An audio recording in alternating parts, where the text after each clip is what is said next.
Right, so morning everybody. It's nice early start for everybody to start talking about cloud security. So in my view, there's no better topic to start the day with. So as it says on the tin, I'm Phil Venables. I'm Chief Information Security Officer for Google Cloud. And so that means in real terms, I cover cloud, workspace, a bunch of our technical infrastructure, and across that, I get to share the joy with you all of covering security, privacy, compliance, all the things that we get to cover as security teams. Most of my life is internal to Google, although I do a reasonable amount of customer work, but my kind of day job is kind of doing what you do for us. The thing that I want to talk about today is to really kind of focus in on the question, is cloud more secure than traditional on-premise environments? Now, it'll come as absolutely no shock that my answer to that question is absolutely yes. Of course, cloud is more secure than traditional on-premise environments. But anybody that kind of follows me on Twitter or reads my blog knows that I'm a fan of nuance. And so the reality of this conversation is that, of course, a badly configured cloud environment can lead to risk and can lead to incidents. We look back over a number of years and kind of open storage buckets, leaked credentials, misconfiguration. There's plenty of issues in a badly configured environment. And then on the flip side, in a well-maintained, well-managed on-premise environment, there's plenty of organizations that do manage to secure an on-premise environment. And often, I would say, in cloud-like ways, but there is plenty of history of organizations securing on-premise environment. For most of my career, I've been on the enterprise side of running an on-premise infrastructure in a various large financial services organizations. And at some considerable expense, we managed to keep and maintain an effective, reliable, secure on-premise environment, as well as using cloud services. So the flip sides are both correct. But generally speaking, I think it's fair to say that a cloud environment for most organizations, small, medium, and large, represents a step function opportunity to increase security, resilience, reliability, if they're managing it in correct ways. Now, the way to look at this is to say, why is that? I mean, first it's because, when I speak about this, I'm kind of also speaking in general terms about all hyperscale cloud, although I inevitably am going to focus in on kind of what we do. But when you think about this, why is cloud more secure and becoming more secure? It's because we invest a lot of money in this. So we invest billions of dollars. Last year we committed another $10 billion to security over the next few years at a platform level, a product level, an infrastructure level.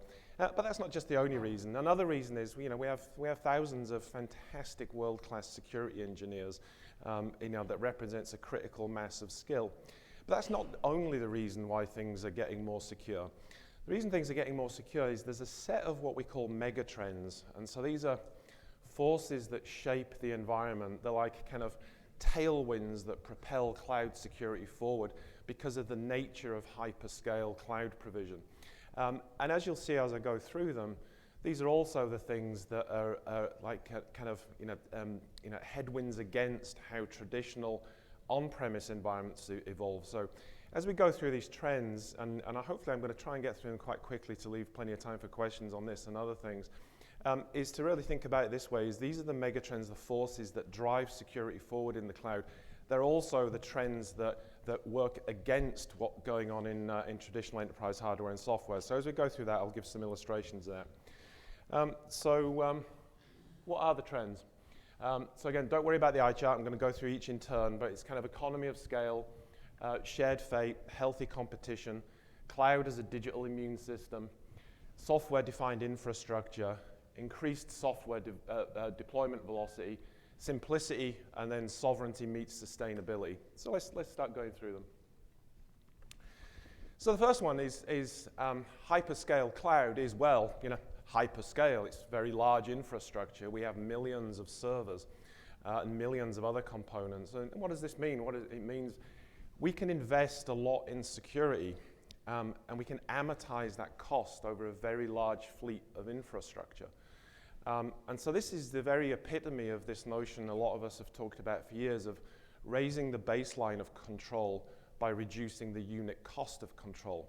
So we can actually invest a lot because we can spread the cost, and that incrementally only adds a small amount to every unit cost of every product or service. So I'll give you a few examples for this. So when we think, a number of years ago, we built a security chip. We call it our Titan security chip. Some of you may have read about it. And it's basically a piece of custom silicon that is in all of our infrastructure, not just servers, but other devices. And it's a specialized security chip that provides a root of trust for firmware validation, secure OS boot, and a number of other kind of cryptographic properties as well. So as you can imagine, a piece of custom silicon takes quite a lot of effort and cost to design, build, test. But now we have it, we deploy it across the infrastructure, so it represents only a tiny fractional cost scaled across that fleet. And then similarly on encryption. So we have encryption on pervasively at rest and in transit, and increasingly as well with innovations like confidential compute, all the way up to the point of computation inside an enclave in the processor. Now the interesting thing is we've spent a lot of money on all of our encryption technology, our key management, to optimize it for performance and cost, and just making it embedded in the environment. So again, it represents almost zero incremental impact. And therefore it becomes just simple and trivial and cheaper to just enable it everywhere by default rather than have people selectively implement this. And so those are just two examples of what you get with this economy of scale. Now, interestingly, when I look back at my time in running a large on-premise environment, even though in my prior lives you invested a lot in security, we could never get encryption pervasively everywhere. I mean, we selectively applied it to many types of communications, especially all the critical communications, sometimes at network level, sometimes at application level. We applied it across a lot of internal block storage. And then in terms of secure boot, firmware validation, and having TPMs in on-premise servers, that was pretty difficult because you were running servers for many years. You were never going to retrofit those things, and you certainly were not going to go to the expense of replacing an entire on-premise fleet of servers just to get the TPM capability. So you had to wait to roll that over. So in many cases, for a lot of organizations, moving to the cloud, and again, I'm using us as an example, but it's certainly true for the other hyperscalers as well, moving to the cloud gets you those capabilities, although I like to think we were first with a lot of the defaults on encryption, but other things. But as you'll see in some of the other points, there's some nice competition going on where everybody tries to level this out. So again, this is an example where economy of scale works in the favor of the scale of the hyperscalers, and actually as on-premise environments continue to shrink and a lot of the enterprise hardware and software vendors are lessening their presence, it works against the on-premise environment. The next one is what we call shared fate. So shared responsibility, let's talk about that first. So everybody knows about the shared responsibility model of cloud, where the cloud provider provides the base infrastructure and the security of that, and the customer is responsible for the configuration. Now, clearly this is contractually correct. It's kind of philosophically correct as well. But the challenge is, and I've been on the receiving end of this, of having used multiple cloud providers, is I think in many cases, cloud providers in the past have had a tendency to kind of hide behind that line of shared responsibility a little bit. And so if something goes wrong in a customer configuration, the cloud provider may have basically said, well, hey, like it wasn't our infrastructure, it was the customer kind of messed up that configuration, which might be true, but when you're in the CISO seat or the security seat in an enterprise, you kind of don't want to hear that from your strategic partner in cloud services. So we came up with this notion a couple of years ago of what we call shared fate, which encapsulates a philosophy that we think it's our job to reach right across that line of shared responsibility and think about how do we make lives easier for customers. And so this could be things like improving our secure defaults, could be providing configuration guidance, and again, not just in the form of documents with checklists, but actual configuration code that establishes secured landing zones. It's also all about policy consistency. So, for example, if you use a number of different services on top of base infrastructure as a service, if you set a policy, for example, say in a Kubernetes cluster around ingress and egress, you don't want to have to also go down the stack and also set that on a VM firewall underneath the cluster. You want consistency of policy. Now, I'll be the first to admit we're not perfect at this. One of the things, we've actually got an active program going on around secure by default. We actually ship a lot of products with pretty good secure defaults. And we did an assessment last year using the CIS benchmarks against all the clouds, including ourselves.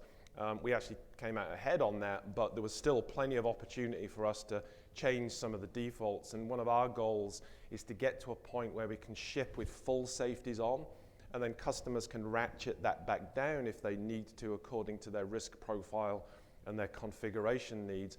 But generally, we want to get to that approach where we're reaching across that line and providing much better controlled product. And the way I kind of think about this is we spend a lot of time thinking about defense in depth against attacks. We also need to think about defense in depth from configuration errors, because that becomes just as important. And again, while this kind of can sometimes, when we talk about this, seem like a little bit of a kind of a marketing spin, the way we actually think about it internally is, so every time we hear or see a customer that has had an incident or a close call as a result of a misconfiguration, we take that personally internally and think, what could we have done differently in how the product was deployed, how the product default settings worked, how the configuration guidance worked, how the overall structure worked, to reduce the likelihood that that type of event would happen again anywhere in the customer base. So this kind of shared fate, and I see this happening in the other hyperscalers as well, is much more of a different approach than historically that people have taken on the more traditional shared responsibility. The third one is healthy competition. So, you may see this, but every time we compete for business for cloud, either new cloud business or expansion, every RFP from every customer has security as like the number one or the number two requirement, along with kind of features and cost. And I don't know about you, but I spent, again, most of my career in the on-premise environment. And when I would go to a traditional enterprise hardware or software vendor and ask them for a security feature, the typical reaction was like, "Wow, well, nobody's ever asked us that before. We're going to have to kind of, come up with a unique proposal to charge you some money for us to develop that security feature." And you'd think, that can't be right. And so you'd call up your buddies in your CISO network, or and you'd ask them, and they go, "We had that conversation with that software vendor last week, and they told us nobody else is after it." And by the time you've called through 20 people, everybody's been asking the same thing, but that vendor has been trying to game everybody. That's not happening in cloud. I mean, the competition between the cloud providers is a race to the top on security rather than a race to the bottom, which was more the traditional dynamic in some of the traditional enterprise software markets. And so we kind of, I look at this as the benefit for the community, the fact that you've got a number of very large hyperscale cloud providers investing large amounts of money in security in a competitive environment where security is an intense competitive factor in winning business. And it's not just security, it's privacy, it's resilience, it's reliability overall, and it's the ability to evidence and reduce toil for compliance, particularly for cloud use in heavily regulated industries around the world. So I think this is a great thing, and we continue to enjoy the competition to improve security. Now the fourth one is cloud as a digital immune system. So this is actually probably, if I was going to pick one of these 8, this is my favorite. So the way we think about this, so every month we ship hundreds of updates. So these will be new control features that we've decided that it'd be a good idea to build in. It could be control features and security features requested by our customers. It could be things, for example, we do a lot of threat intelligence from Google, and as well now with our colleagues at Mandiant Threat Intelligence. And so we see a lot of threat actor activity, and we invest and look at that and figure out how can we build controls into the platform that don't just defeat specific attacks, but try and make life difficult for attackers by defeating whole classes of threats. And those updates are pushed out continuously. Sometimes they're visible in the product, sometimes they're in the base infrastructure. We also fix a lot of vulnerabilities. We find our own vulnerabilities through vulnerability research, through penetration testing, design reviews, through our red team exercises. We get a lot of inbound from bug bounty programs, and that's great and healthy, and we push those updates out continuously. So the reason I think about it as an immune system is, in many respects, for most customers, and especially ones without sophisticated and large security teams, just sitting back and taking every update that the cloud providers provide, it's like a rising tide lifting all boats. And the way I kind of look at this, and the way our internal security teams look at this, is We want to get inside the attacker's OODA loop, the observe, orient, do, act loop. And so our goal is to just get faster and faster at turning this round compared to the attackers. And again, our collection of threat intelligence globally, again, particularly now Google and Mandiant are together. When we see an event or a zero-day exploit, we keep getting the cycle time down of getting security updates out into the environment to counter that zero-day exploit before that threat actor has had a chance to work across other customers. And again, this is why I think of this as a function of it being almost like an immune system. Now again, and most of you will have had experience of this, when you look at the traditional on-premise environment of hardware and software, and particularly enterprise software, didn't work, never really worked like this. I mean, you applied updates, but the cycle time of updates was never fast enough for you to be responsive enough. And it was certain, while it's improved over many years in terms of sharing threat intelligence, it was never the speed that was required to create this effect. And so this is a fundamentally different dynamic that I think it's useful for us to all tap into. The fifth one is software-defined infrastructure. So again, I think you'll all be familiar with this. And this is where I also make clear that this is not something that is unique to cloud. Clearly, you can have software-defined infrastructure in an on-premise environment. It's typically a cloud-like on-premise environment.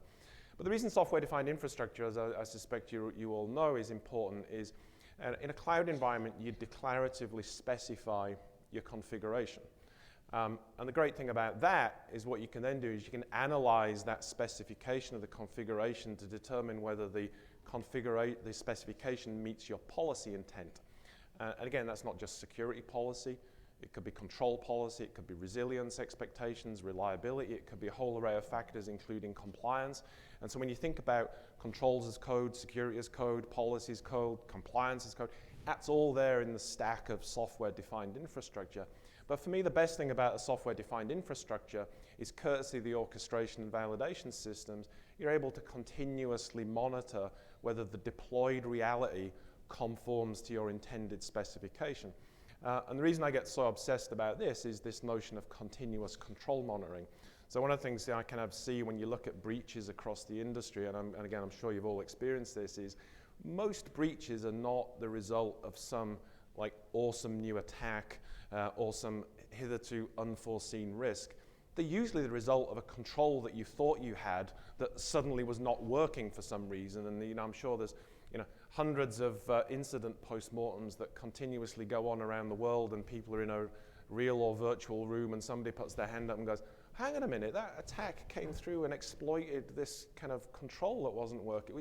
Why wasn't that control working? And then somebody says, well, there was a change last week and we had to switch it off to do the migration of blah, and somebody forgot to switch it back on, or something else happened, or we kind of broke the environment, or we had to rush out this thing and we were going to come back later and deploy the controls over the top of it. The great thing about continuous control monitoring is you want to really continuously monitor whether your controls are effective, and when they're not effective, create a first-class event called a control incident, whether or not it has become a security incident, to really look at the root cause of that. And again, the great thing about a software-defined infrastructure is you're just getting a lot of that componentry and a lot of that process. It just comes as part of how you're deploying and managing things. Now again, I'll be the first to admit that not all cloud components and products from all the cloud providers are always amenable to that degree of control, and there's certainly some discrepancies in how all of the clouds think about the policy objectives, so that there's clearly a set of products and vendors that look to put kind of an umbrella across cloud to harmonize those configurations. But over time, the cloud providers themselves, we're building in more and more specific defaults to enable the right policies and the right software-defined infrastructure.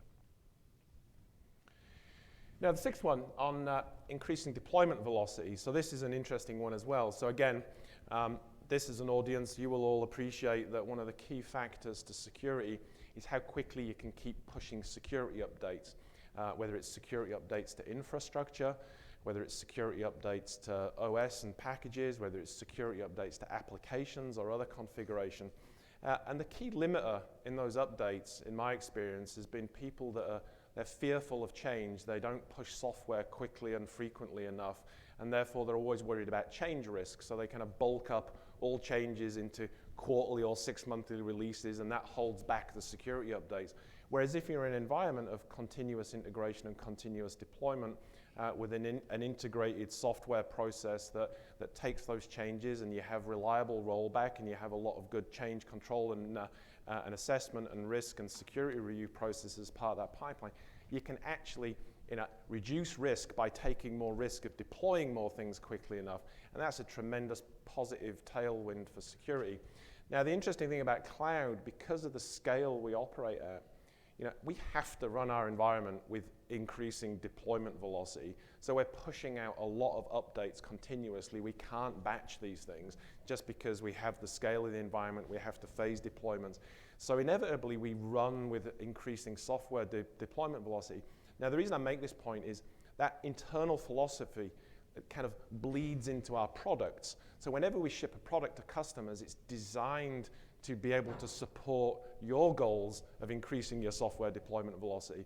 So the very nature of using the cloud gets you into that philosophy. And in fact, if you've got development teams that are not getting to this process, they'll find it actually they'll find kind of an impedance mismatch with the way cloud naturally operates, which is great for all of us as security, because that drives our software development colleagues and our own teams to actually kind of get with this process of much slicker CI/CD pipelines, which improve security all around. Now, simplicity. So, this is at the point where, even if you've bought into the previous 6 things, everybody goes, hang on a minute, like simplicity. So anybody who's ever sat down at one of the cloud consoles from any one of the hyperscale cloud providers, you don't immediately think, wow, this is all so simple and intuitive. And although I would say our user experience and our design team have done an amazing job in a lot of the kind of the GCP cloud console and some of the things. But I will say it's still, for many of the product configuration, it can still represent quite a lot of complexity. But the reason I make this point about simplicity is because in a cloud environment, individual cloud engineers or infrastructure engineers or other people working in cloud are exposed to more of that collective complexity. There's another feedback loop happens about making that progressively more simple and more automated. And the reason that's important, as you all know, is the more we can make things simpler and more automated and have the security embedded in that, the more likely that security is going to be effective and sustained. Now, the interesting thing about kind of complexity versus simplicity is, again, if you look at the traditional enterprise on-premise hardware software environment, that stuff is amazingly complex, but it was never, the complexity was never focused in one point. So in any reasonable medium to large scale organization, you had a variety of roles. You had storage engineers, network engineers, systems architects, middleware architects, software developers, security engineers, operations people, administrators. You had a whole array of people that had complexity in their own silo, and nobody ever really appreciated or got to see how complex that whole environment was. But in cloud, you get to see that, and then there's the dynamic of how do we make it more simple. I'll give you another example on this. So Kubernetes, that's not known for being a simple system. And that's not a criticism of Kubernetes. Kubernetes solves a very complex problem. Distributed workload scheduling, cluster management, integration with a bunch of service mesh technology. It does some amazing things, but it can be quite complex to administer. Now, again, appealing back to the more traditional on-premise environment, anybody that's ever been in anywhere near close to building in a non-cloud way a large distributed workload cluster management scheduling system with message brokers, distributed transactional databases, a whole array of things from 7 or 8 different enterprise software vendors and database companies that you're trying to get. It's amazing any of that stuff ever worked, but there's plenty of organizations have somehow kind of dealt with all of that complexity. But when we do that in Kubernetes, Kubernetes is a lot simpler than doing that, but it still appears complex. So we get this feedback loop from customers that say, look, this is too complex. So what happens is we then created a thing called Google Kubernetes Engine, GKE. So we created a thing called GKE Autopilot. And this is, for many customers, is just great. It's this kind of self-administering, self-managing. It comes with a bunch of defaults. They don't have to deal with the complexity. It's got all of the security policies baked in.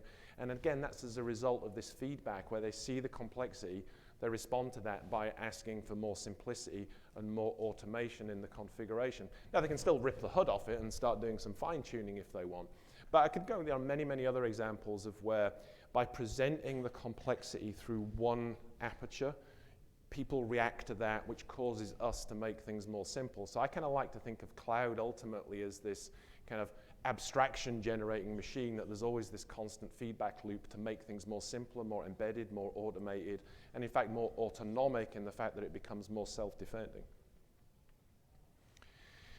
Now the final one on sovereignty, and I'll talk a little bit about sustainability as well. So the interesting thing, and I think many of you will have had experience of this, over the past decade or so, in trying to achieve the type of scale I talked about at the beginning for many medium and large enterprises, there's a lot of data center consolidation that happened pre-cloud. And so many organizations that had in-country data centers consolidated to larger regional data centers, or they consolidated into a small number of global data centers. And then 5 to 10 years ago, and increasingly now, more and more national laws and regulations appear around the world that prescribe for data localization. So many organizations are starting to go through, well, how do I kind of recreate my original in-country data center model to be able to respond to those data localization laws?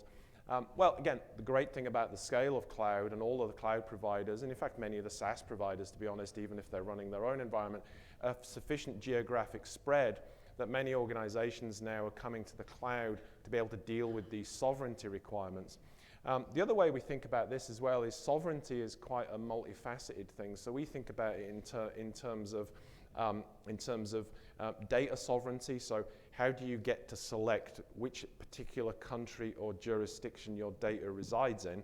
So that's the classic data localization. The second thing, which is not so much talked about, is how we think about is operational sovereignty, which is how and where the people who support your cloud instances, where they reside and what national background check or clearance process they've gone through. And so data sovereignty and operational sovereignty come together. The final and third one on this, I think, becomes interesting when you think about the possibilities for cloud portability and recovery, is something we call software sovereignty, which is the ability for customers to choose a set of products, typically the ones that are constrained in the framework of open source and open standards, to be able to define a set of workloads and know that you can then take that, run that back on-premise in a cloud-like way, or run it in a different cloud. And you're increasingly going to start seeing more of the cloud providers, and we've kind of started on this a while ago in thinking about how do we define in terms of software sovereignty, so you get to keep and control not just access to your data, the operational control, but the ability to have portability in the case of certain requirements where you want to recover or get some multi-cloud resilience. And the final point I'll make about sustainability is this is almost kind of a side bonus you get with this scale, because our infrastructure spreads around many countries worldwide, each of which we're able to tap into different energy profiles, whether it's kind of hydro or solar or wind and more traditional energy sources. So the side effect of this distribution means you can actually pick and choose where your workloads are according to the energy profile of the place where those workloads are run. And many organizations are using that to tap into their ability to kind of reduce their carbon footprint, which is an interesting, nice aside where security and resilience are promoting other types of risk reduction as well. So again, let's just start talking about a couple, as I come to a close and leave some time for questions. I wanted to talk about some kind of specific and current examples. So again, I'm trying, deliberately trying to not make this kind of a sales pitch, but I can only talk about what we do. So it's, I'm not intending to use this as a pitch, although I'm sure there's some of my sales colleagues in the audience that would love to take some orders after this. But the first one, economy of scale, is an interesting one. So you've all heard of CPUs and GPUs. Some of you probably have heard of TPUs, which is what we call our tensor processing units, the specialized machine learning hardware. Well, there's now a class of hardware called IPUs, infrastructure processing units. So we're increasingly deploying this across our server infrastructure. And these are specialized boards with a whole series of ARM cores. And what they do is they offload storage, networking, encryption, and some security tasks from the main systems. And so what we can actually do is optimize that the CPU is doing CPU, the GPU is doing GPU, the TPU is doing tensor, and then the infrastructure processing unit is doing all the infrastructure work. And the interesting thing about that is that's not just to make sure that customers of the VMs that have these IPUs on are getting maximal performance. It also enables us to ratchet up security and a whole bunch of other things like more frequent key changes and other things, because the cost of doing that, again, gets lower and lower because we have more specialized hardware that means that we can do that without increasing impact or cost in the wider environment. So this is part of a kind of a broader general trend that I think a lot of you will have observed, where more and more specialist hardware is being deployed for the specific tasks that hardware is good for. On the Shared Fate, this is an interesting one as well. So one of the things as part of our Shared Fate program, we partnered with Munich Re and Allianz, two leading insurance companies, to create something we call our risk protection program. And so this is a means of getting discounted cybersecurity insurance. In a time at the moment where insurance prices are going up, capacity is decreasing, and deductibles are increasing, it's important to be able to tap into effective cybersecurity insurance. So in partnering with these insurers, we're able to give an infrastructure where customers can export their configuration to the insurers. The insurers know our environment and assess our environment. And as a result, we're able to collectively backstop, and customers are able to get better automated underwriting decisions from the insurers if they're maintaining a good cloud configuration. So again, that's an interesting dynamic to that. The other one in terms of healthy competition, so again, we're increasingly, and all of the cloud providers, we're competing with each other, and this is to start to be in places where our customers are, as opposed to always assuming our customers are going to come to us. So we've been signing up and joining more and more of the ISACs, the Information Sharing Analysis Centers. And we're not just kind of joining, we're actually actively partnering with the ISACs. So up there we did announcements recently with the Healthcare ISAC and with the Financial Services ISAC. Since then, after the slides were put together, we've also partnered with the Center for Internet Security and the Multi-State ISAC, and we're also talking to many other ISACs. And this is about us providing threat intelligence partnerships to feed some of our threat intelligence into the ISAC portals that provide intelligence out to the ISAC members, as well as providing other tooling. And again, as part of us doing that, what we also see is a lot of the other cloud providers now starting to pay attention to do similar things, which is, again, healthy for the ecosystem that we're all reaching out to try to do more of these things. And the moment any one cloud provider does something, we all respond because it's a competitive market, which is great for security. Cloud as a digital immune system, again, this is where we increasingly think of this massive amount of threat intelligence we have. I kind of think of it, it's fuel for our products. So while we do sell intelligence feeds and we publish intelligence reports, which are all great reports, the real value of the threat intelligence is like raw fuel for products. So we feed threat intel into our DDoS mitigation services, we feed it into Chronicle, we feed it into all of our other security infrastructure, and increasingly, I don't know if you saw some of our generative AI announcements in the past couple of days, we're increasingly feeding it into increased decision support systems using AI for that, which I think is proving highly effective. In terms of software-defined infrastructure, another example of that, so last year we acquired a small Swedish company called Forsiti. And what they do is they do attack path modeling. And so effectively, because things are a software-defined infrastructure in cloud, they're able to extract the cloud configuration and do attack path modeling. And the reason this is important, the reason we acquired it and have built it into our Security Command Center product, is basically so when you have a misconfiguration or a vulnerability, you can immediately assess the criticality of it based on whether the attack path is viable in that particular context. So that gives you the ability to kind of triage and prioritize. Can't really do that as effectively as you can in a software-defined environment. Another one on increasing deployment velocity. Again, we're very, very focused on a whole array of products to support developers on cloud, and in particular to support the security and control and supply chain risk management of software in the cloud. So we have this whole arrangement called Software Delivery Shield, which is a set of tooling that helps you manage end-to-end compliance and security from an array of software security and software supply chain. And increasingly as well, that's a big part of how we think about some of our work with open source and the open source community to increase the the security of a lot of the package maintainers in open source, as well as for us to be able to fund and provide tooling to the open source community. And then what we also have invested a lot in this thing we call assured open source, where you can buy a clean pipe of fixed open source software ahead of that being fixed in the core packages. Again, another example, you can't really do that without really thinking about this in terms of increased software deployment velocity.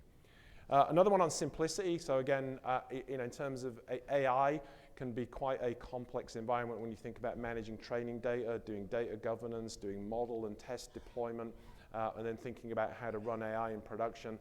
Most organizations don't have large teams of data scientists and AI specialists. So a big part of what's going on, again, significant competition amongst all of the cloud providers and some other companies, is how do you equip people with the ability to use AI, manage it in simple terms, but do it responsibly and safely with security and privacy in mind. And again, we're embedding a lot of complexity under the hood in some of our AI products where we're kind of taking on that responsibility.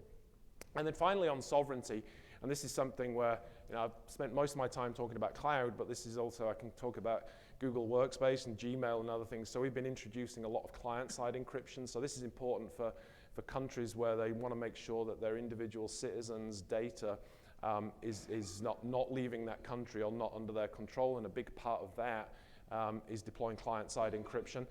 It's a choice for most people because sometimes you have to kind of trade a little bit of functionality for client-side encryption, but we see plenty of people in Gmail and Drive and in some of our other workspace tooling that are taking advantage of that.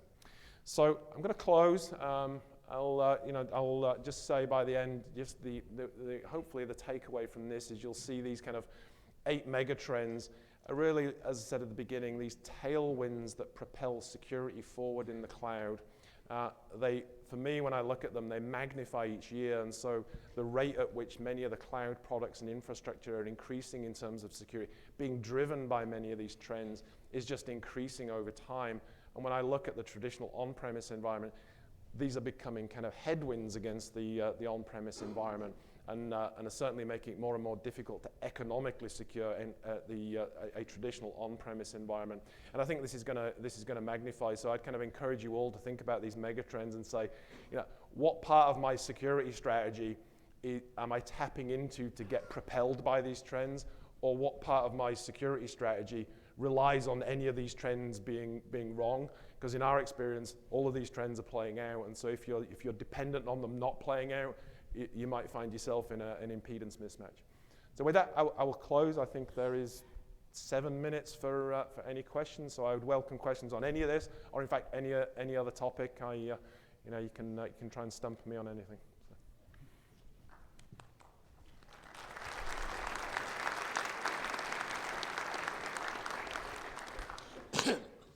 So kind of a combination of two of your concepts there of the shared space. We spend a lot of money and time managing the vulnerability of what we put into the cloud. And so today we actually have tools that we purchase to check the configuration of that cloud. And where you talked about in the shared space, where, okay, some providers will say, okay, that was your problem.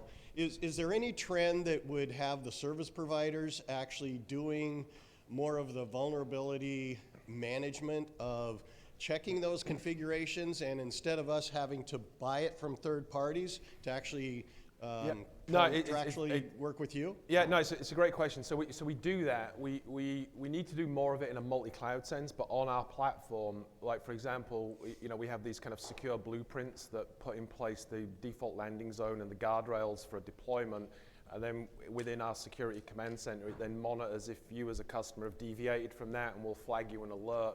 We're also doing things like monitoring some of the public code repositories for where customers may have inadvertently leaked a service account credential, and then we kind of flag that as a warning.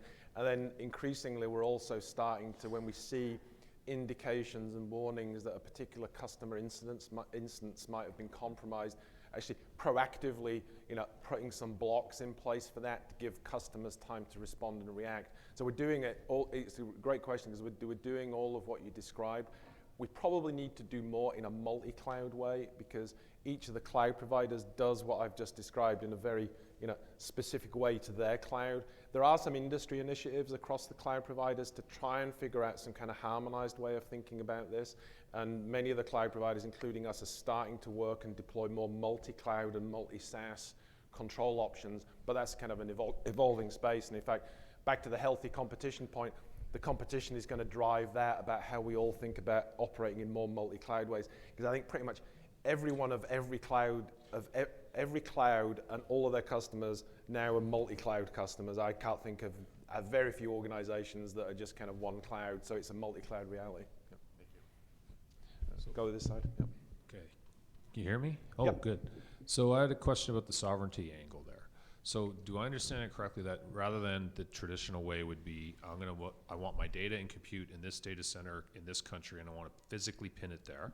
Are you saying that what we're moving towards is more of an abstraction on top of that, so that don't be so hung up on it's in this data center, which happens to be in Ottawa. You can still keep track. Am I understanding it correctly? Well, so it's a bit of both. So we have a number of different options. So we have the traditional data residency options where you can say, I want my data to be Here. in this specific region, which is a geographically defined thing. So in Canada, we have a number of kind of protected B regions, and people can put stuff in that region. And then also what we have a thing called assured workloads, where you can tie the operational support to people in that country, and so there's that. The other approach as well is, and which is what a lot of organizations do, is we have a system called external key management, where you as a customer can manage the encryption keys that we use in the cloud. So your data can be encrypted everywhere, but you can have the keys on-premise in your environment, and if you trigger us to do any support for us to then get access to your environment under your approval, we send you a key access justification, and your system and your operators with your host security module release a key, and so and that gives you ultimate control. Right. So my follow-on question would be, government procurement organizations are not known for being creative thinkers, we'll say. How difficult has it been to explain that? Right. Versus it's pinned here and it's physically in your country. Quite difficult. So most regulated environments go with the first option because very few regulators or governments around the world are currently accepting control of cryptographic keys in a physical place as being equivalent to control of the data. Okay. And the third sovereignty option we have, which is kind of interesting, which is just in Europe at the moment, is a thing we call Trusted Partner Cloud, where we have a cloud region, and we have a barrier within it, and then a local IT provider like Thales in France or T-Systems in Germany, and they do the administration of that, and we split the cryptographic hierarchy, so that company will own the root key, and we push software across, so it's a full up-to-date cloud, but we can't get in it, so there's national control over it, and that's done at a cryptographic level rather than a procedural level. So that's the third flavor of this sovereignty discussion. So. Thank you, and thank you for mentioning the OODA loop. You're the first speaker this whole week that has mentioned that. Right, cool. Thank you. Next question. Hi, Phil. This is Andrew from Antimatter. Curious how we should think about security when it comes to, or these security benefits when it comes to third-party SaaS or using third-party APIs or something like that. How do we incorporate that into our security posture? Yeah, so it's interesting. So at the risk of kind of getting on a little bit of a hobby horse, one of the things that I find interesting is the hyperscale cloud providers, whenever we pick up a workload, we are entirely correctly and appropriately scrutinized to an unbelievable degree to make sure our security is effective. Many of the SaaS providers in most companies just go through a fairly lightweight vendor review, and the interesting thing about that is a lot of SaaS providers are becoming quite fertile application environments, and some of the big SaaS providers, it's hard to know whether they're are they not just a cloud because you're running and building apps and deploying software on them, and interestingly, I'd encourage everybody, I won't name names, but take a close look at your SaaS providers and really start asking the same questions of them that you ask of cloud, in particular, like who and how is the engineer's access to your data in those SaaS providers? How well is it being controlled? And these are questions that we deal with, and we are effective, and we respond well to it. But in a lot of cases, if you really pull that thread with some of the SaaS providers, it's not a great story. So we definitely encourage you. Apply the same cloud standards that you all apply in analyzing us. Apply that to all of the places your data is at, not just the cloud. But yeah, I think it's an environment where I think there's a lot of opportunity. Thank you. Okay. Next question. Hi Phil, do you see any point of delineation between responsibilities between the cloud provider and the client? So is there anything that you'll not tackle, or is it a role that you see competition playing, perhaps? Yeah, and it's an interesting question, because we debate this quite a bit in this whole, so it's one thing to go from shared responsibility to shared fate, and where I think ultimately you could take your question is to say, let's say we ship a set of products with full safeties on, and a customer goes, I don't care about any of that. I'm going to switch it all off. I'm kind of run naked through the fields. I don't care anymore. And like at that point, and they get compromised, it still looks like we didn't do enough. And in my prior life in financial services, we would regularly kind of not do business with certain people that would, we didn't feel were going to be appropriate customers. We at the moment, we devote our energies to help educate people, and I think I've yet to come across a situation where we've found an issue with a customer's configuration that they're not grateful and want to resolve it. There's occasional issues, and for example, some of us defaults that we want to make more secure. So like some default parts of our VMs ship with some ports open. We're in the process of changing that. But for many customers, that's going to be a breaking change, because they've made a decision to rely on that default open. We don't necessarily always agree with them, and so we're doing a lot of tooling to help them do the migration so that that's not a breaking change. So I don't think we ever get really any pushback, as long as we're helpful about how we help them manage through the change and then educate them. But look, it could be some situation in the future where if a certain customer wants to take a lot of risk and that's causing risk to the platform, then we may have to take different decisions. Okay, with that I will close. Have a great rest of the conference, and hope to see you all again soon. Thank you.